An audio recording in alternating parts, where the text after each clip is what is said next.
তার মানেটা কি অফিসে কোরআন মানতে পারে নাই। আল্লাহ বলেন, ও বান্দা তুমি কত নম্বরের নামাজি, কত নম্বরের রোজাদার, কবরে আসো, তোমারে বল শুটিং করে আগে জাহান্নামে পাঠাবো।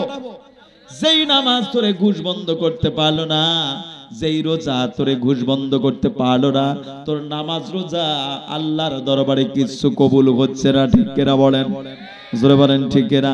তাহলে কোরআন মানছি শুধু মসজিদে নামাজে মানি, মসজিদে মানি, মক্তবে মানি, আর কোথায়? মাদ্রাসায়। বাকি জায়গায় কিন্তু কোরআন নাই। ঠিক কিনা বলেন আমার ভাইরা? তারপরেও দেখবেন আমরা যারা হুজুরের গোষ্ঠী আছি, ইমাম মুয়াজ্জিন যাই বলেন, হুজুর গোষ্ঠীদেরকে ওরা চার কাজে রাখতে চায়। কয় কাজে? চার কাজে রাখতে চায়। বাকি কাজে গেলেই ওদের মাথা গরম। বাকি কাজে রাখতে চায় না, অফিস আদালতেও রাখতে চায় না। আমরা ইমাম মুয়াজ্জিন আছি চার কাজে। কয় কাজে?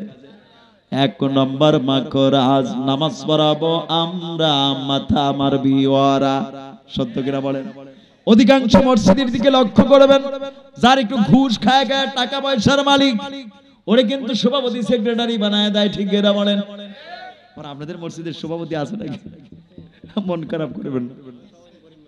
এই দেখেন আসল মক্কেল পাওয়া গেছে, সলিড মাল। সুবহানাল্লাহ বলেন, আল্লাহু আকবার। এমন সভাপতি সব জায়গায় দরকার কিনা? সভাপতি হবে 5 ওয়াক্ত নামাজি। সুবহানাল্লাহ বলবেন না? আমার বন্ধুগণ, কিন্তু অধিকাংশ মসজিদে দেখবেন নামাজ নাই, কালাম নাই, আল্লাহ নাই, বিল্লাহ নাই, একটু টাকার মালিক, ঘুষ খায় বেশি বেশি, একটু হাতে ক্ষমতা আছে, একটু পাওয়ারফুল, এরে বানায় সভাপতি। মুয়াজ্জিনকে সুইপারের মতো ব্যবহার করে। ঠিক কিনা বলেন? মুয়াজ্জিনের দিকে এত বড় চোখ রাঙা করে তাকায়। আমি বলি, কার দিকে চোখ রাঙাও? তুমি এই পৃথিবীতে সম্মানিত হতে পারো, কিন্তু জেনে রাখো মুয়াজ্জিনের একটা পায়ের ধুলার সমতুল্য তোমার সম্মান হতে পারে না। মুয়াজ্জিনের সম্মান হলো জান্নাতুল ফেরদাউস পর্যন্ত আল্লাহ পাক মুয়াজ্জিনের সম্মান দিয়েছে। সুবহানাল্লাহ বলবে না? আমার বন্ধুগণ, এইভাবে করে কোরআন মানতে চায় না তারা অফিস আদালতে। তাহলে এক নম্বর মাখরাজ, নামাজ পড়াবো আমরা, মাথা মারবি ওরা। 2 নম্বর মাখরাজ, 2 নম্বর মাখরাজ, বিয়া পড়াবো আমরা, মজা মারবি ওরা। ঠিক কিনা বলেন? 3 নম্বর মাখরাজ, তালাক মারবি ওরা, ফতুয়া মারবো আমরা। সত্য কিনা বলেন? হুজুরের কাছে এসে বলে, হুজুর রাগের মাথায় 5 তালাক দিছি, হুজুর একটু ফয়সালা করে দেন। হুজুররাও চালাক কিন্তু কম না, হুজুরেরাও বেশ ভালো জানে। আগে কিন্তু হুজুরেরা ফতুয়া দিয়েছেন, এখন কিন্তু ফতুয়া দেয় না, কারণ ফতুয়া দিতে গেলেই মুশকিল। অনেক ইমাম মুয়াজ্জিন জেল খেটেছে, এখন ফতুয়া বিভাগ খুলছে হলো ইউনিয়ন পরিষদ। ঠিক কিনা বলেন? জোরে বলেন ঠিক কিনা? এখন ইমাম মুয়াজ্জিনের কাছে যখন ফতুয়া চাইতে আসে, বলছে আমার কাছে এই ফতুয়া পাবে না, ওই চেয়ারম্যানের কাছে চলে যাও। 5 তালাক কেন 10 তালাক দিলেও সমস্যা নাই, সব কুল্লু হালালুন হালাল করে হালাল করে দিবে। আর যাই কোথায় আমার বন্ধুগণ? তাহলে 3 নম্বর মাকরাজ, মরে গেলে নাকি আপনার 3 নম্বর মাকরাজ, বিয়া পড়াবি ওরা, মাথা মারবো নাকি বিয়ে পড়াবো আমরা, মজা মারবি ওরা, তারপরে তালাক মারবি ওরা, ফতুয়া মারবো আমরা। 4 নম্বর মাকরাজ, মরে গেলে সিটপাটাঙ্গবি ওরা, জানাজা পড়াবো আমরা। ঠিক কিনা বলেন? ওদের ঢাকা মসজিদের, কেন্দ্রীয় মসজিদের ইমাম মুয়াজ্জিন সাহেবকে ধরে নিয়ে আসা হলো। ঠিক কিনা বলেন? তাহলে আমাদের কাজ হলো জানাজা পড়ানো। আমার ভাইয়েরা, এই 4 কাজে তারা ব্যবহার করতে চায়, বাকি কাজে গেলে ওদের মাথা নষ্ট হয়ে যায়। ঠিক কিনা বলেন? জোরে বলেন ঠিক কিনা? কেন নষ্ট হয়? কারণ হুজুর যদি আজ মেম্বার হয় তাহলে গম খেতে পারবে না। ঠিক কিনা বলেন? জোরে বলেন ঠিক কিনা? একটা মসজিদের ইমামকে নির্বাচন করার জন্য কত কিছু দেখা হয়। দাড়ি লম্বা আছে কিনা, গায়ের জুব্বার ঝুল কম না বেশি, স্ত্রী পর্দায় থাকে কিনা, তাহাজ্জুদ নামাজ পড়ে কিনা, কত কিছু দেখা হয়। আচ্ছা বলেন তো, একটা মসজিদের ইমাম যিনি হবেন, শুধু ইমামতি করবে, তার কাছে কি কোনো টিআর আসবে? কথা বলেন, কোনো বাজেট আসবে? গ্রাম্য লোকদের কোনো হাজার হাজার টাকা পয়সা তাদের কাছে আসবে? কথা বলেন, আসবে না। তাহলে একজন মসজিদের ইমাম সাহেবকে কত কিছু দেখা হয়, আর যেই ব্যক্তি ক্ষমতা পাবে, চেয়ারম্যান হবে, মেম্বার হবে, তার কাছে লক্ষ লক্ষ টাকা হবে, টাকা আসবে। তাহলে সেই জায়গায় ইমাম নির্বাচনের জন্য কেমন মানুষের প্রয়োজন? কথা বলেন, কার প্রয়োজন? ওই ওমরের উত্তরসূরি, ওই খাব্বাবের উত্তরসূরি, ওই বিলালের উত্তরসূরি, ওই আবু বকরের উত্তরসূরি, আলী রাদিয়াল্লাহু তাআলা আনহুর উত্তরসূরিকে সেখানে ক্ষমতা দিতে হবে। ঠিক কিনা বলে? ধরে বলেন ঠিক কিনা? কিন্তু এই ধরনের লোক যদি যায়, কয় হুজুর কাম পায় নাই। কয় দেখো তো হুজুর আইছে কোন জায়গায় রে, চেয়ারম্যানের দ্বারা আইছে, মেম্বারের দ্বারা, কাম পায় নাই। দেখো হুজুরের কাম দেখো। বলেন আস্তাগফিরুল্লাহ, বলেন আস্তাগফিরুল্লাহ। আমার বন্ধুগণ, কোরআন এসেছে আমাদেরকে আলোকিত করার জন্য। আমার বন্ধুগণ, আমার প্রিয় হাবিব সরকারে দো আলম, তিনি যখন এই অন্ধকার জাহিলিয়াতের মানুষগুলোকে আলোকিত করার জন্য, গোটা পৃথিবীকে আলোকিত করার জন্য নবীজি যখন এই কোরআনের দাওয়াত নিয়ে আসলেন, আমার নবীজি যখন দাওয়াত নিয়ে আসলেন মানুষের কাছে, এক নয় দুই নয়, বেশ কিছু বছর ধরে গোপনে গোপনে দাওয়াত দিচ্ছে। বলেন সুবহানাল্লাহ। মানুষের কাছে কিভাবে দাওয়াত দিচ্ছে? প্রকাশ্যে না গোপনে? কথা বলেন, প্রকাশ্যে না গোপনে? আমার নবীজি গোপনে দাওয়াত দিলেন কয়টি বছর? 3টি বছর ধরে। সুবহানাল্লাহ বলেন। আমার প্রিয় নবীজি 3টি বছর ধরে মানুষের কাছে গোপনে গোপনে কোরআনের দাওয়াত দিচ্ছেন। এই 3 বছরের মধ্যে গোপন দাওয়াতের মাধ্যমে এক নয় দুই নয় 322 জন মর্দে মুজাহিদ ইসলাম কবুল করেছিলেন। কতজন? 3 বছরের গোপন দাওয়াতের মাধ্যমে আমার নবীদের কাছে এসে 322 জন মর্দে মুজাহিদ ইসলাম কবুল করেছিলেন, ঈমান গ্রহণ করেছিলেন। আমাদের মতো কিন্তু ঈমানদার ছিলেন না, আমাদের মতো মুসলমান ছিলেন না। কেমন মুসলমান? ঈমান এনেছিলেন হযরতে সাইয়্যিদনা বেলাল রাদিয়াল্লাহু তাআলা আনহু। বয়স কত ছিল? বয়স ছিল সবেমাত্র 8.5 বছরের বেলাল। ঈমান এনেছে, ঈমানের পাওয়ার দেখেন। কালেমা পড়েছে, আল্লাহ নামের তাকবীরের আওয়াজ, কালেমার আওয়াজ, কোরআনের আওয়াজ দিয়ে দিয়ে কণ্ঠকে উদ্ভাসিত করে, জমিনকে উদ্ভাসিত করেছিলে। সুবহানাল্লাহ বলবেন না? আমার বন্ধুগণ, উমাইয়া বিন খলফের কীর্তদাস উমাইয়া বিন খলফ বিলালকে কাছে ডেকে বলছে, বেলাল কে তো আলাদা শব্দ শোনা যায়, তুমি আমার খাবে, আমার পড়বে, আমার গোলাম হয়ে আল্লাহর জিকির করবে, কালেমার আওয়াজ দিবে। বেলাল তোমারে ভালোভাবে বলে যাই, ও বেলাল তোমারে কিন্তু আমি অন্তরাত্মা থেকে বেশি ভালোবাসি, তোমার প্রতি কিন্তু আমার ভালোবাসা আছে, আমার আলাদা দরদ আছে, তোমার প্রতি কিন্তু আমার একটা আলাদা সব কর্নার আছে। ও বেলাল তোমারে বলে যাই, খবরদার খবরদার, আজ থেকে যেন তোমার কণ্ঠ দিয়ে যেন আল্লাহ নামের আওয়াজটা বের না হয়। বেলালের ঈমানের পাওয়ার দেখেন, কি জবাব দিচ্ছেন ছোট্ট বেলাল। ছোট্ট বেলাল জবাব দিচ্ছেন, আমি আপনার চাকর হতে পারি, আমি আপনার গোলাম হতে পারি, আপনি আমার মালিক হতে পারেন, এর মানে এই নয় যে আপনি সবকিছু, যে আল্লাহ রাব্বুল আলামিন আমারে সৃষ্টি করেছেন সে আল্লাহ আপনারেও সৃষ্টি করেছেন একমাত্র তার গোলামি করার জন্য। আমি আপনার গোলাম হতে পারি, আপনার কাজে কোনোদিন ফাঁকি পাবেন না, কিন্তু আমার আল্লাহর জিকির কেউ বন্ধ করতে পারবে না। সুবহানাল্লাহ পড়বেন না? উমাইয়া বিন খলফ চিন্তা করলো, এই বিলালের আওয়াজ লাত মানত উজ্জা হবলকে একবারে শেষ করে দিবে। আমাদের আভিজাত্য বংশমর্যাদা, আমাদের নেতৃত্ব, এটা বিশাল মুশকিল হয়ে যাবে। এই বিলাল কেন এরকম তাওহীদের আওয়াজ দিচ্ছে? একে শায়েস্তা করতে হবে।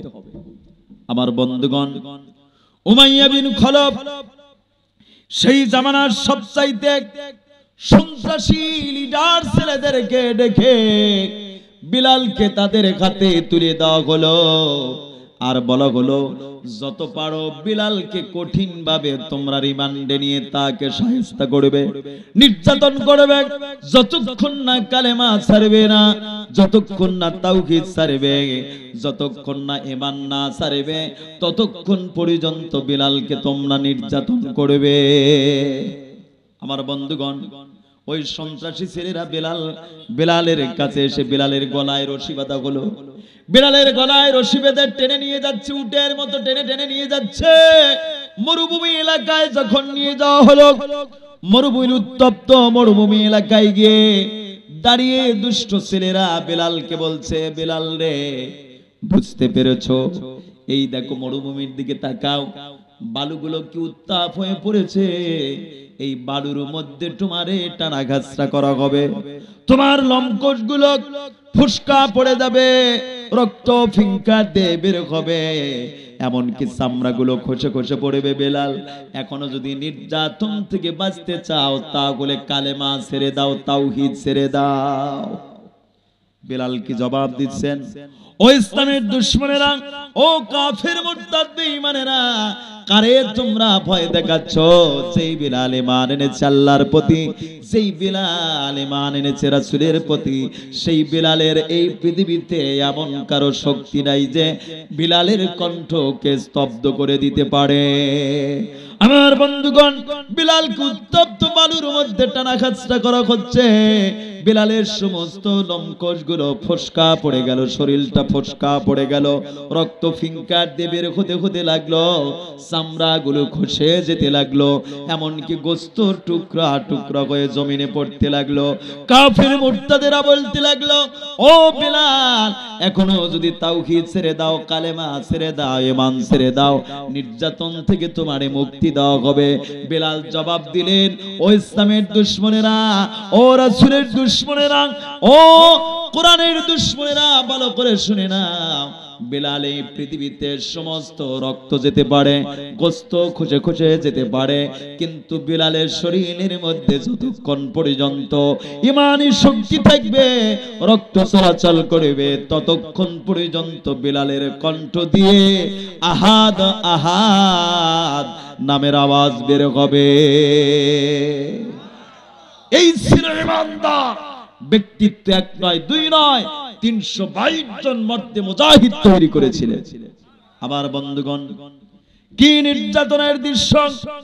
ওই রাস্তা দিয়ে যখন হযরত আবু বকর রাদিয়াল্লাহু তাআলা আনহু তিনি যখন রওনা করেছিলেন, অমনটি সময় বেলালের নির্যাতনের দৃশ্য আবু বকর রাদিয়াল্লাহু তাআলা আনহুর চোখে ধরা পড়ল।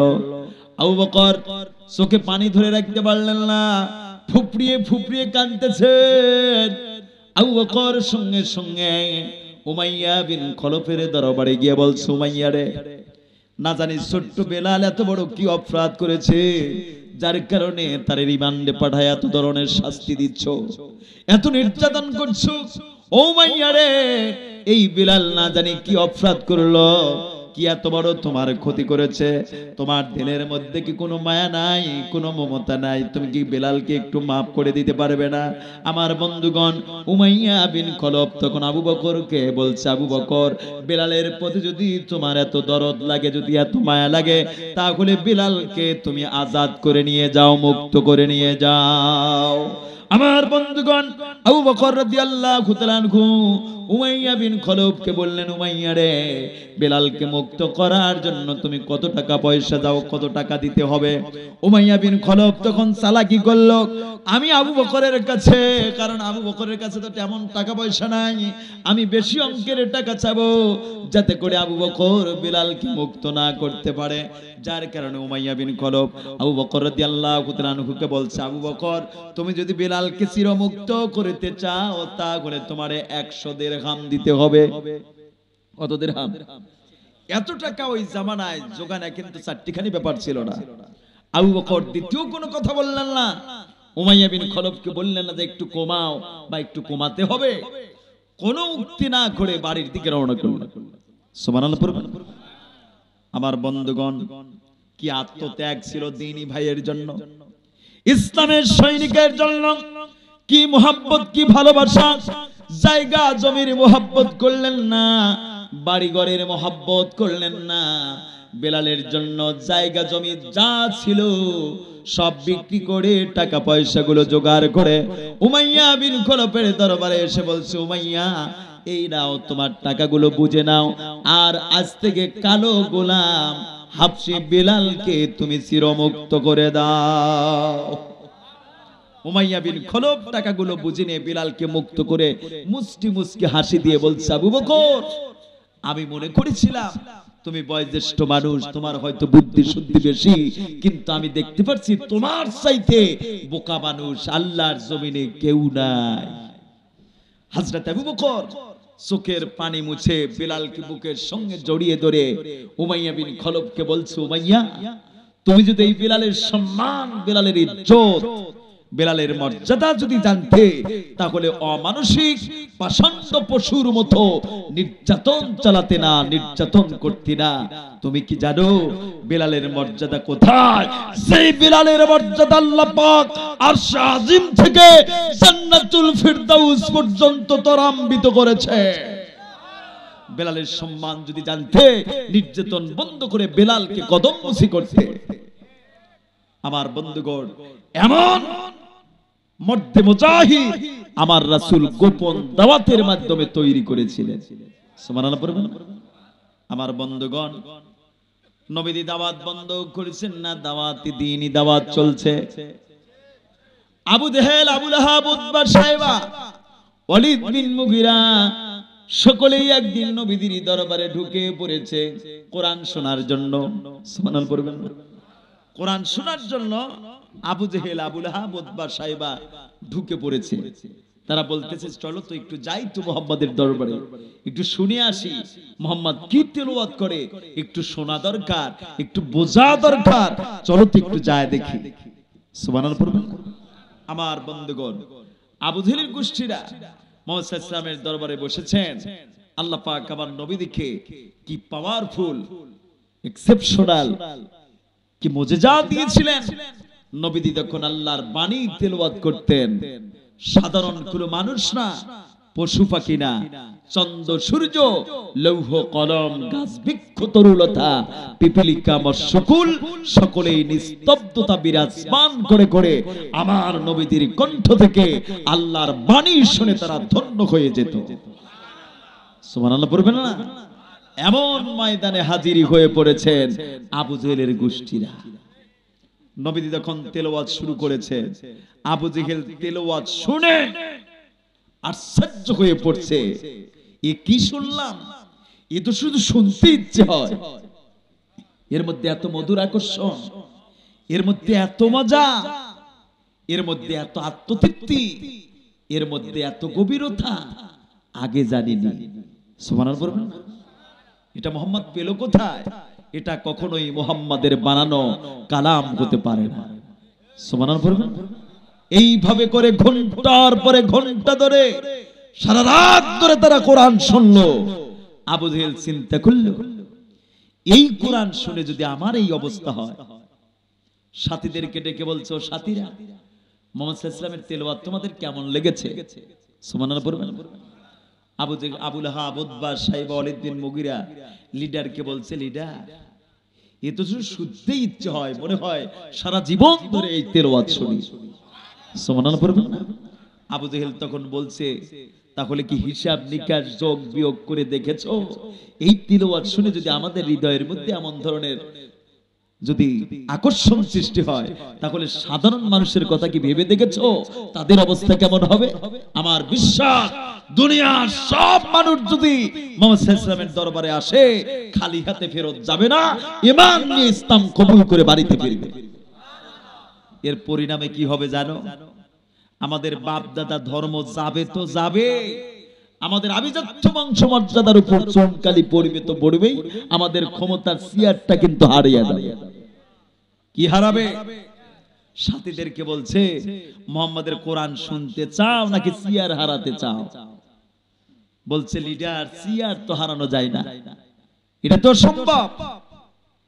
তাহলে আবু জেহেল তখন বলছে, তাহলে শোনো, আমি লিডার হয়ে ঘোষণা দিচ্ছি, এভাবে যদি কোরআন শুনি, চেয়ার কিন্তু থাকবে না, চেয়ার মুহাম্মাদের দখলে যাবে। অতএব তোমাদেরকে আমি ঘোষণা দিয়ে বলছি, এতদিন যে যাই করেছি কুল্লু মাফ করে দেওয়া হলো, কিন্তু আজ থেকে যদি কেউ মুহাম্মাদের দরবারে কোরআন শুনতে যাও, তাহলে তোমাদের লিডারগিরি, তোমাদের মন্ত্রিত্ব বাতিল করে দেওয়া হবে। কি হবে? মন্ত্রিত্ব বাতিল করে দেওয়া হবে। লিডারের ঘোষণা। যার যার বাড়িতে সবাই রওনা করেছে। আবু জেহেল বাড়িতে এসে নিজেই সিদ্ধান্ত নিচ্ছে। কি সিদ্ধান্ত? আমি লিডার হয়ে নিষেধ করেছি কেউ মুহাম্মাদের দরবারে যাবে না, অন্তত আমি নবীদের দরবারে ঢুকে পড়বো, সারা রাত ধরে কোরআন শুনে আত্মতৃপ্তি লাভ করব। সুবহানাল্লাহ বলবেন। আমার বন্ধুগণ,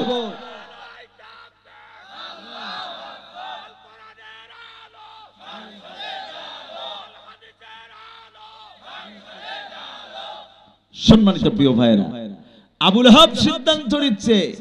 কি জটিল সিদ্ধান্ত দেখেন। লিডার নিষেধ করেছে কেউ যাবে না, অন্তত আমি চাদর টাদর মুড়ি দিয়ে মুহাম্মদ সাল্লাল্লাহু আলাইহি ওয়াসাল্লামের দরবারে ঢুকে পড়বো। সুবহানাল্লাহ পড়বেন। উতবা সাহেবা চিন্তা করছে যে লিডার নিষেধ করেছে, কেউ লিডারের কথা অমান্য করবে না, কেউ যাবে না, আমি যাব। ওয়ালিদ বিন মুগিরা চিন্তা করলো, আবু জেহেলের কথা তো কেউ অমান্য করবে না, অন্তত আমি মুহাম্মাদের দরবারে যায় কোরআন শুনবো। সুবহানাল্লাহ পড়ে। আমার বন্ধুগণ, নবীদের দরবারে সবাই ঢুকে পড়েছে। সুবহানাল্লাহ পড়বেন না? আমার ভাইরা, আবু জেহেল ঢুকে পড়েছে, আবু লাহাব জানে না। আবু লাহাব ঢুকে পড়েছে, আবু জেহেল জানে না। উতবা ঢুকে পড়েছে, সাহেবা জানে না। সাহেবা ঢুকে পড়েছে, উতবা জানে না। ওয়ালিদ বিন মুগিরা ঢুকে পড়েছে, আবু জেহেল জানে না। এইভাবে করে ঘন্টার পরে ঘন্টা ধরে কোরআন শুনতেছে। এবার যখন রাত গভীর হয়ে পড়লো, আবু জেহেল চিন্তা করলো, আমি লিডার হয়ে নিষেধ করেছি, কেউ নবীদের দরবারে আসে নাই, আমি একা একা এসে কোরআন শুনতেছি অত্যন্ত মজা করে। যদি রাত ফর্সা হয়ে যায় আর আমার সাথীরা যদি জানতে পারে তাহলে তো জবাবদিহি করা যাবে না। অতএব রাত ফর্সার আগেই নবীদের দরবার ত্যাগ করতে হবে। আমার বন্ধুগণ, আবু লাহাব একই সিদ্ধান্ত নিয়ে ফেলেছে।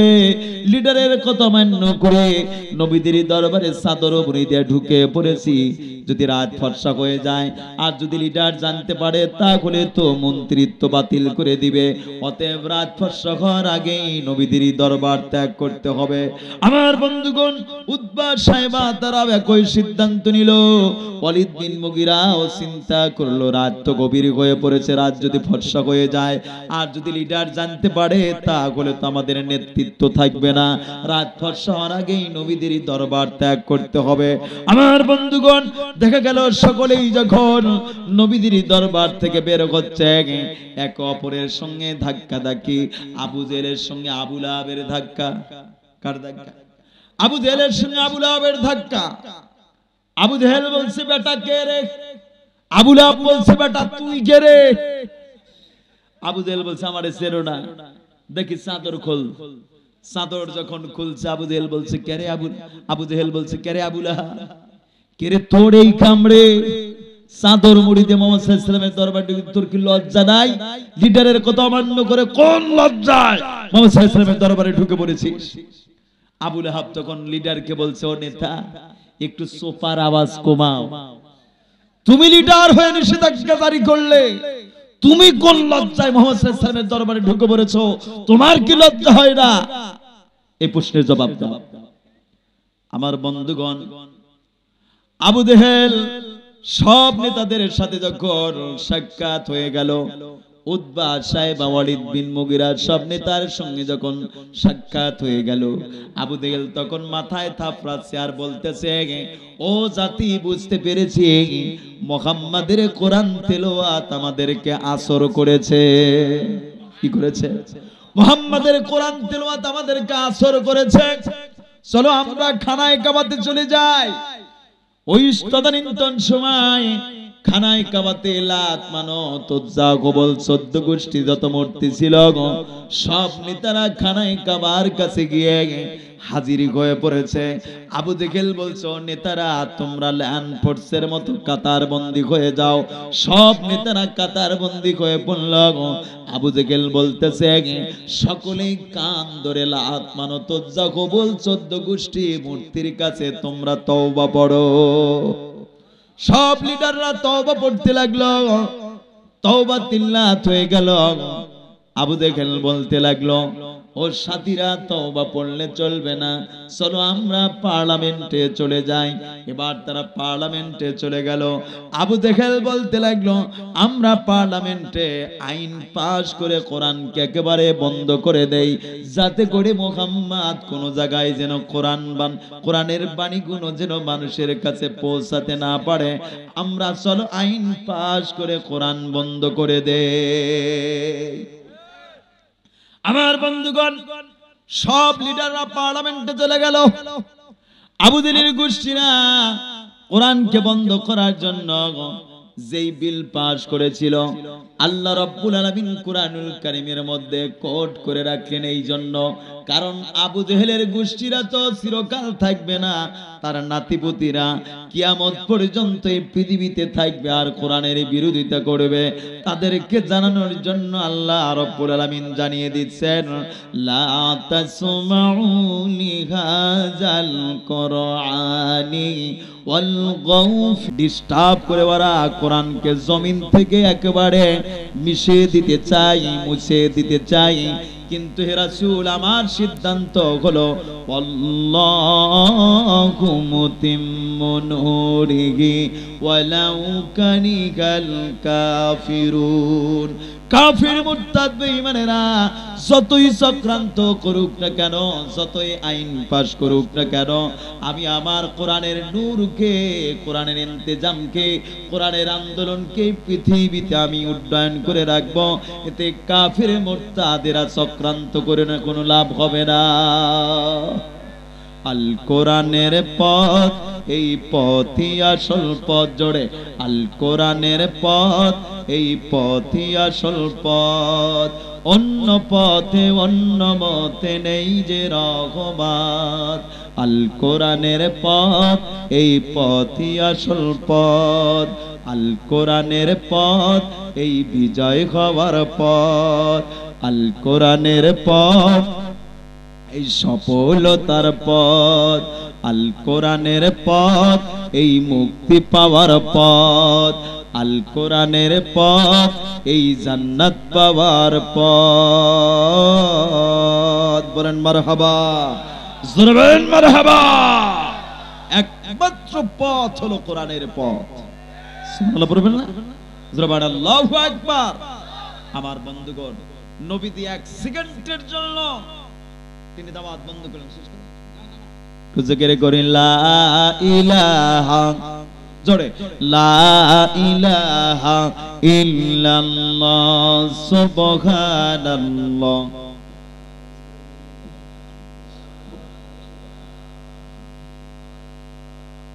লা ইলাহা,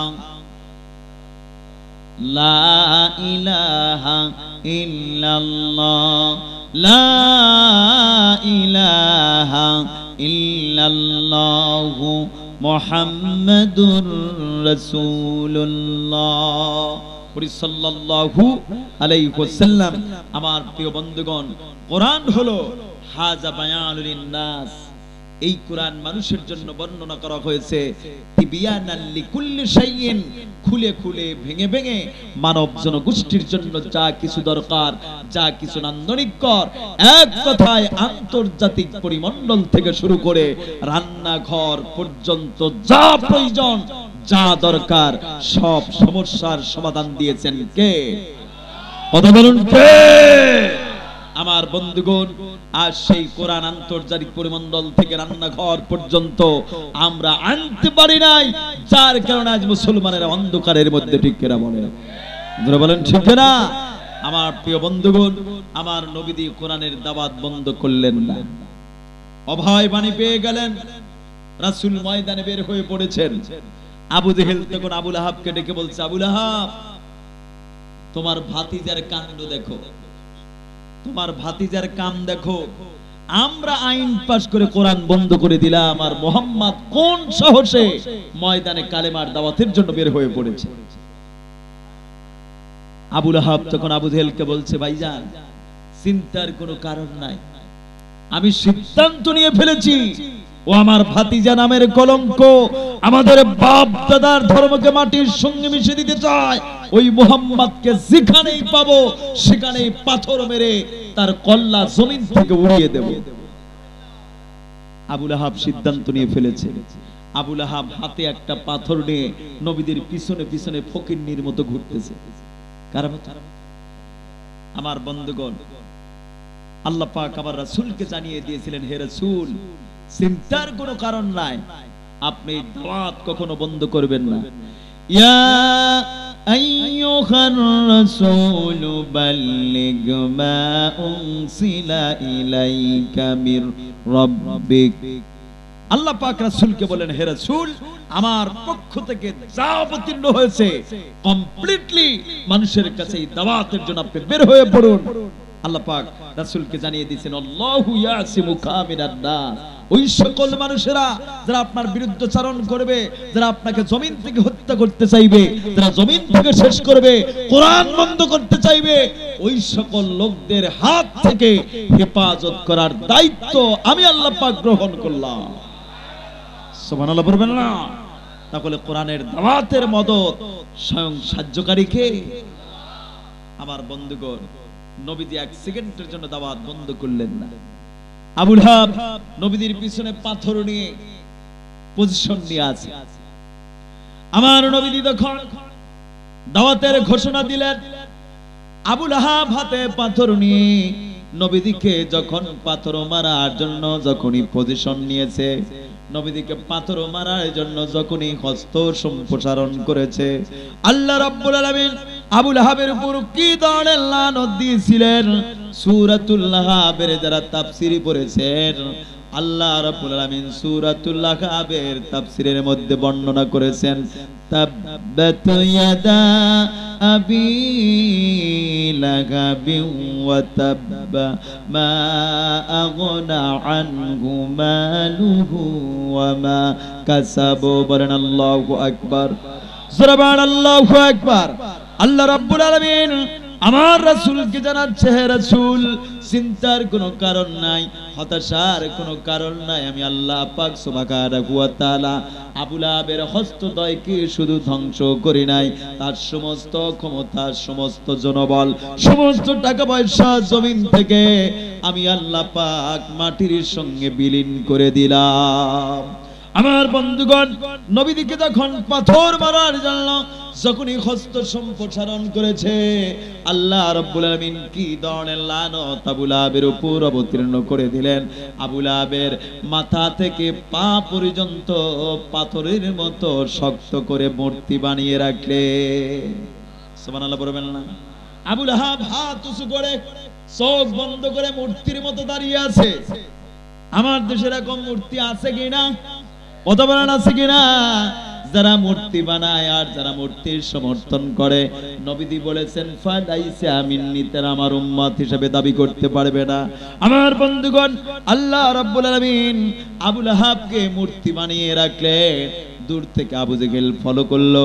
আবু লাহাব হাত উঁচু করে কেমন যেন করে দাঁড়িয়ে আছে, তাকে দেখে কেমন কেমন যেন মনে হচ্ছে। আবু জেহেল আবু লাহাবের কাছে আসছে, আসার পরে বলছে, কে রে আবু লাহাব, কে রে অমন করে কেন দাঁড়িয়ে আছিস? মুহাম্মদ সাল্লাল্লাহু আলাইহি ওয়াসাল্লামকে পাথর মেরে শেষ করবি। নবীজি তো ময়দানে কালেমার ঘোষণা দিয়ে দিল, কে রে কথা বলিস না কেন? তোর হয়েছে কি রে? কথা বলবি কোত্থেকে? লানত কার? কথা বলেন কার? সেই আল্লাহ এখনো আছে কিনা? কথা বলেন, আছে কিনা? আমার বন্ধুগণ, আবু লাহাবের কাছে এসে যখন গায়ে হাত দিয়েছে, কান্ত সারা একেবারে পাথরের মতো কঠিন শক্ত হয়ে আছে। আমার বন্ধুগণ, আবু জেহেল তখন ভয়ে থরথর করে কাঁপছে আর বলতে লাগছে, বুঝতে পেরেছি মুহাম্মাদের সঙ্গে বেয়াদবি করার কারণে, কোরআনের সঙ্গে গাদ্দারি করার কারণে আল্লাহ পাক এই ধরনের লানত দিয়েছে। আবু জেহেল তখন নবীদিকে কাছে ডেকে বলছে, মুহাম্মদ, ও মুহাম্মদ, তোমার চাইতে ভালো মানুষ আল্লাহর জমিনে কেউ নাই। সুবহানাল্লাহ বলেন। আমার বন্ধুগণ, আমার নবীজি তখন চোখের পানি ফেলে ফেলে আবু জেহেলকে বলেছিলেন, ও চাচা, আপনাদের মুখ দ্বারা কত ধরনের কথাই না বের হয়, সকাল বেলা একরকম, বিকাল বেলা একরকম। আমার বন্ধুগণ, আমার নবী আবু জেহেলকে বলতে লাগলো, চাচাজি বলেন তো, আমি যদি এত ভালো মানুষ হই, তাহলে আমার বয়স যখন 10 বছর ছিল, এই 10 বছরের বয়সের সময় তোমরা আমার এত ভালোবেসেছিলে, আমার মাথায় হাত বুলাইছিলে, আমারে আদর করে করে বলেছিলে, মুহাম্মদ তুমি এই জামানার একজন সবচাইতে শ্রেষ্ঠতম সন্তান। ও চাচা, শুধু আদর্শ সন্তানই বলো নাই, তোমরা পার্লামেন্টের সিদ্ধান্ত নিয়েছিলে আরো ভূখণ্ডের মধ্যে কারে আলামিন সার্টিফিকেট দেওয়া যায়, তোমরাই বলা বলি করেছিলে এতিম নবী ছোট্ট বালক মুহাম্মদ ছাড়া আলামিন খেতাব পাওয়ার যোগ্য ব্যক্তি কেউ নাই। তোমরা সিদ্ধান্ত নিয়ে শুধু আমারে ভালো সন্তান বলো নাই, তোমরা আমারে আলামিন সার্টিফিকেট দিলে। ও চাচা বলো তো, এই আলামিন সার্টিফিকেট যখন দিয়েছিলে, 1 নয় 2 নয় 40টি বছর ধরে তোমরা আমারে আলামিন বলে ডাকলে।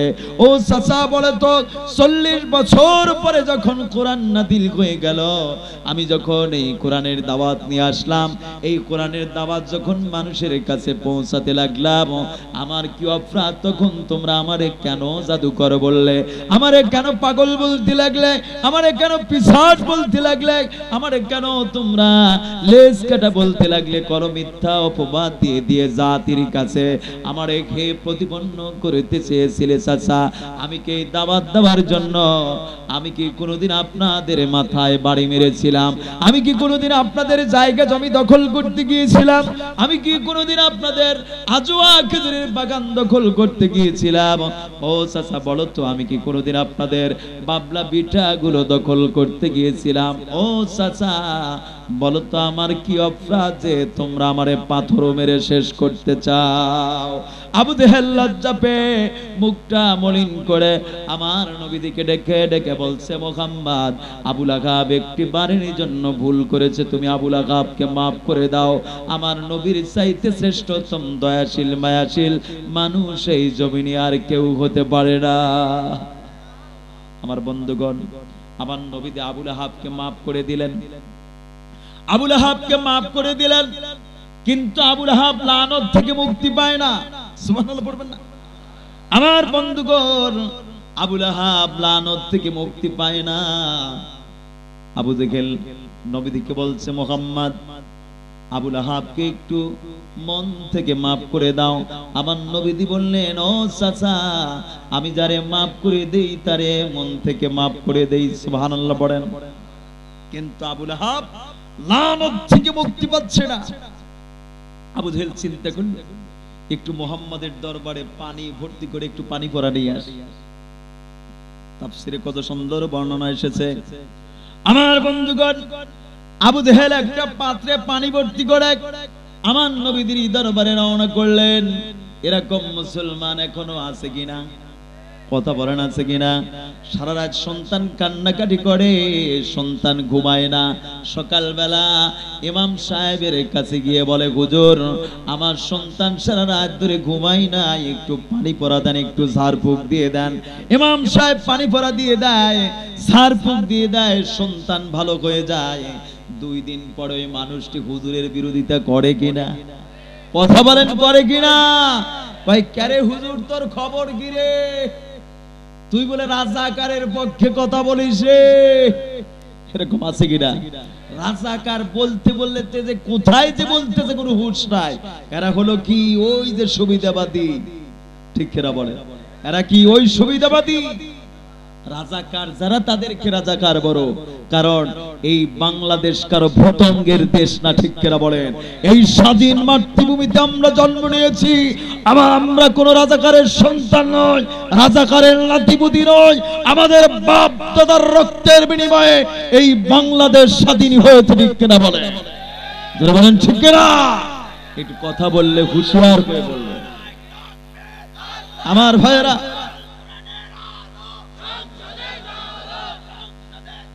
আমার প্রিয় বন্ধুগণ, এইভাবে করে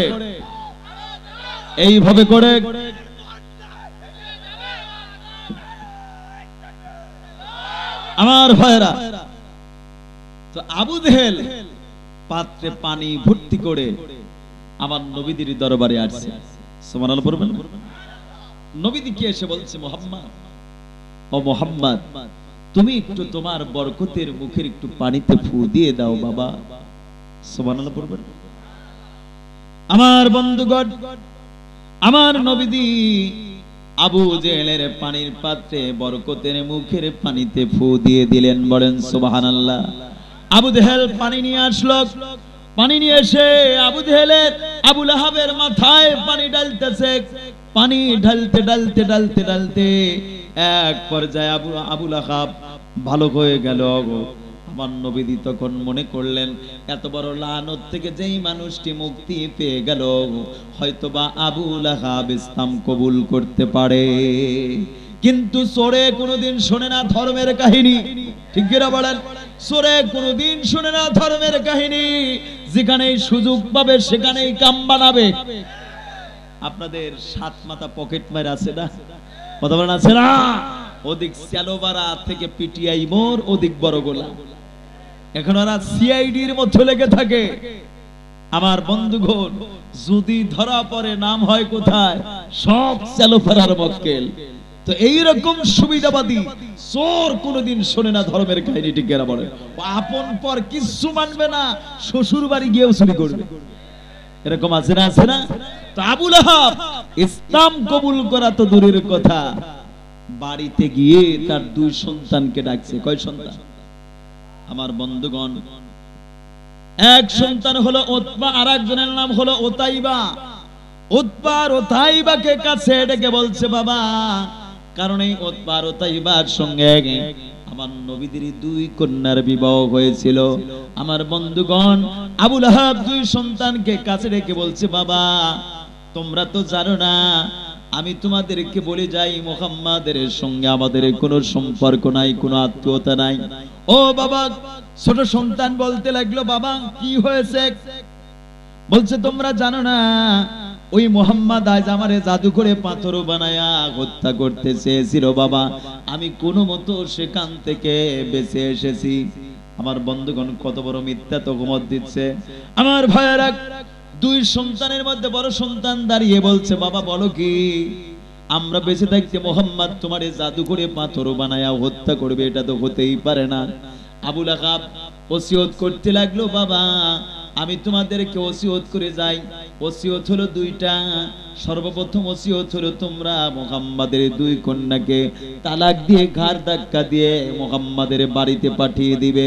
আর একটি ওসিয়ত হলো বাড়ির আঙ্গিনায় যে তোমরা কাঁটাওয়ালা পাথরগুলো দেখতে পাচ্ছ, এই পাথরগুলো নিয়ে তোমরা মুহাম্মাদকে যেখানেই পাবে সেখানেই পাথর মেরে মেরে জমিন থেকে বিদায় করে দিবে।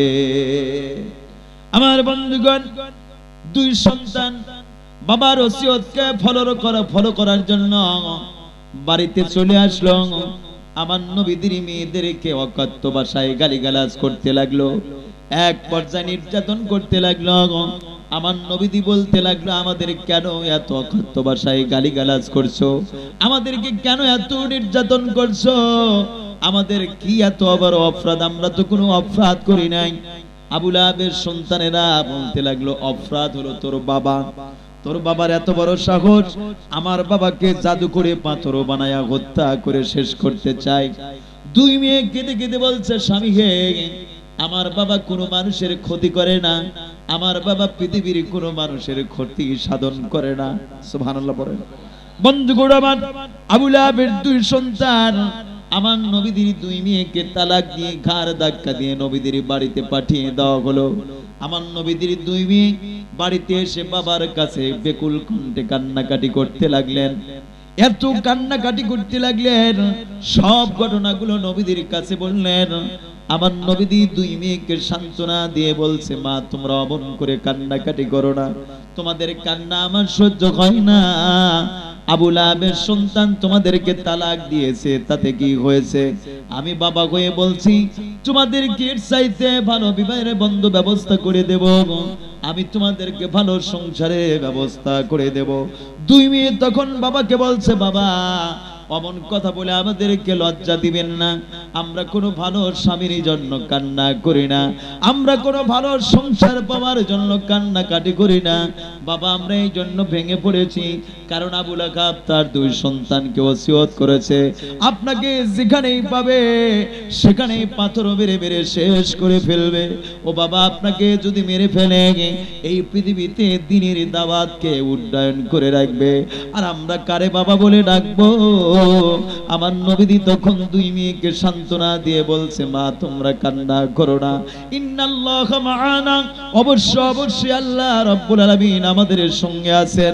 আমার নবীজি তখন আকাশের দিকে মুখ করে দোয়া পড়তে লাগলেন, হাসবুনাল্লাহু ওয়া নি'মাল ওয়াকিল, নি'মাল মাওলা ওয়া নি'মান নাসির। বন্ধুগণ আমার, অমনটির সময় আবু লাহাবের দুই সন্তান পাথর নিয়ে আমার নবীদের দরবারে আগমন করেছে। আমার নবীদিকে পাথর মারার জন্য রুষে রুষে যায়, কিন্তু হাতে কোনো শক্তি পায় না, বুকে কোনো সাহস পায় না। আবু লাহাবের দুই সন্তান চিন্তা করলে মুহাম্মদকে বাবার ওসিয়ত পালন করার জন্য পাথর মারতে যায়, কিন্তু হাতে কোনো শক্তি পায় না, বুকে কোনো হিম্মত থাকে না। বারবার চেষ্টা করতে লাগলো কিন্তু ব্যর্থ। আবু লাহাবের ছোট সন্তান চিন্তা করলো, এই মুহাম্মদ সত্য মানুষ, সুবহানাল্লাহ পড়ে, এই মুহাম্মদ সত্য মানুষ, আমার বাবা মিথ্যাবাদী। বড় ভাইকে বলছে, ভাই খবরদার নবীকে মারতে পারবেন।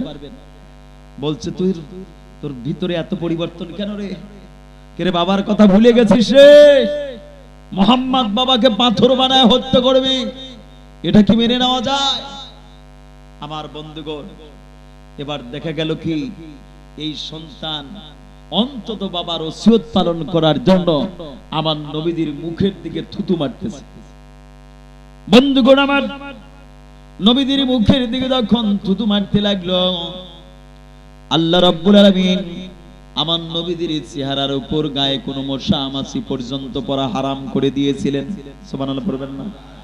আল্লাহ রাব্বুল আলামিন সঙ্গে সঙ্গে জিবরাইল আমিনকে বললেন, জিবরাইল রে, তাড়াতাড়ি করে আমার হাবিবের কাছে চলে যাও, আমার নবীদের চেহারার উপর তুমি পর্দা করে দাও, আবু লাহাবের সন্তানের নাপাক থুতু যেন নবীদের মুখে স্পর্শ না করে। আল্লাহ রাব্বুল আলামিন আমার নবীকে যতগুলো মুজিজা দিয়েছিলেন ৩,৫০০ থেকে ৪,৫০০ মুজিজা, সুবহানাল্লাহ, এত মুজিজা দিয়েছিলেন, কিন্তু নবীদের সঙ্গে দুটি মুজিজা সব সময় বিরাজমান করত। একটি মুজিজা হলো আমার নবীজি কিন্তু লম্বা মানুষ ছিলেন না, আবার বেটেও ছিলেন না। নাকি লম্বা ছিলেন নাকি বেটে ছিলেন? লম্বাও ছিলেন না, বেটেও ছিলেন না। কিন্তু কি মুজিজা ছিল, নবীদের কাছে যত লম্বা গোত্রের মানুষ আসুক না কেন, নবীদের দিকে যখন নজর করত, মনে করত নবীদি আমার চাইতে এক বিঘ মনে করত। সুবহানাল্লাহ পড়বেন না? যত লম্বা মানুষ আসুক না কেন, আপনার Arabian, Somalia, Bosnia, Chechnya, Herzegovina, Africa, যেই গোত্রের উঁচু উঁচু লম্বা মানুষ আসুক না কেন, রাসূলের দিকে নজর করলেই মনে হতো নবীজি আমার চাইতে এক বিঘ পর্যন্ত উঁচু হয়ে আছে। আর একটি মুজিজা হলো আমার নবীদের কণ্ঠনালী থেকে চেহারা দিয়ে আল্লাহর নূর উদ্ভাসিত হতো। বলেন সুবহানাল্লাহ। আমার বন্ধুগণ, আবু লাহাবের সন্তান থুতু মারতেছিল, এমনটি সময় জিবরাইল পর্দা করে দিলেন। আমার নবীজি আকাশের দিকে তাকিয়ে তাকিয়ে বলতেছেন, ও আকাশের মালিক ও জমিনের মালিক, আবু লাহাবের সন্তান আমারে কষ্ট দেয়, আমার মেয়েদেরকে কষ্ট দিল, অপরাধ ছিল না, তালাক দিয়ে ঘাড় ধাক্কা দিয়ে বাড়িতে পাঠিয়ে দিল, নির্যাতন করলো। আমি নবীজি আবার মুখের দিকে বারবার থুতু দিয়ে বিরক্ত করে। ও আল্লাহ, তোমার কাছে আমি ফরিয়াদ করে বলি, আবু লাহাবের সন্তানকে যেন বাগে কে হজম করে দেয়। আমার বন্ধুগণ, নবীদের দোয়া করতে দেরি হয় কিন্তু কবুল হতে দেরি হয় না। সুবহানাল্লাহ বলবেন না? নবীদের দোয়া করতে দেরি হয় কিন্তু কবুল হতে একটু জিকির করি, লা ইলাহা